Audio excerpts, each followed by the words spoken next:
ایک دفعہ واقعہ سنا کے میں بس کرتا ہوں۔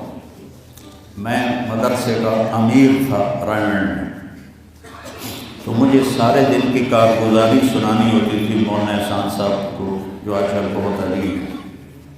تو میں برآمدے میں کھڑا تھا، سردیوں کے دن تھے، تو مولانا عبد الرحمن صاحب رحمۃ اللہ علیہ میرے استاد تھے، سب سے شفیق، وہ برآمدے میں ان کا بستر ہوتا تھا، مولانا احمد بٹلہ ہو، تو انہوں نے کروٹ بدلی اور کیا ہائے زور سے، تو احمد بٹلہ صاحب فرمانے لگے مولوی صاحب خیریت ہے، کیا ہوا؟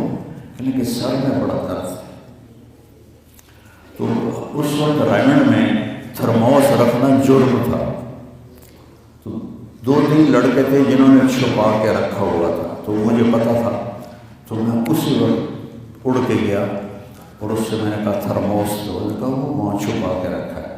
میں نے وہ لیا اور بغل میں دبا کے اوپر چادر لے لی، سردیوں کا زمانہ تھا، مولانا تشریف لائے، ان کے ساتھ میں ان کے گھر تک گیا، وہ کارگزاری سنائی، وہ اندر گئے، میں نے وہیں سے دیوار سے چھلانگ لگائی۔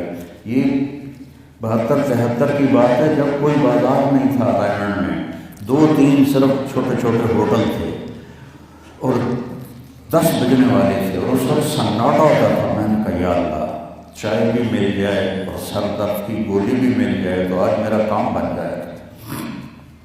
تو میں نے سارا دیکھا تو سب ہوٹل بند، ایک ہوٹل بند تھا لیکن تھوڑا سا کیواڑ کھلا ہوا تھا اور اندر سے روشنی آ رہی تھی، وہ انور نام کا ایک ساتھی تھا مرحوم، اس کا ہوٹل تھا۔ میں اندر گیا، میں نے کہا بھائی انور چائے چاہیے؟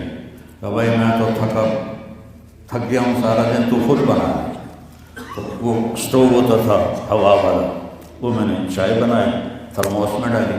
میں نے کہا کوئی سر درد کی گولی ہے تیرے پاس؟ اب چائے کے کھوکھے پر کھوکھا، سر درد کی گولی کا کیا کام ہے؟ کہنا کہ وہ پھٹے پر دیکھو شاید کوئی پڑی ہو۔ تو میری تقدیر میرا ساتھ دے رہی تھی، میں نے دیکھا تو ایک ساری ڈان ہوتی تھی اس وقت، وہ سر درد کی گولی تھی، جیسے آج کل پیناڈول ہے، وہ ساری ڈان پڑی تھی۔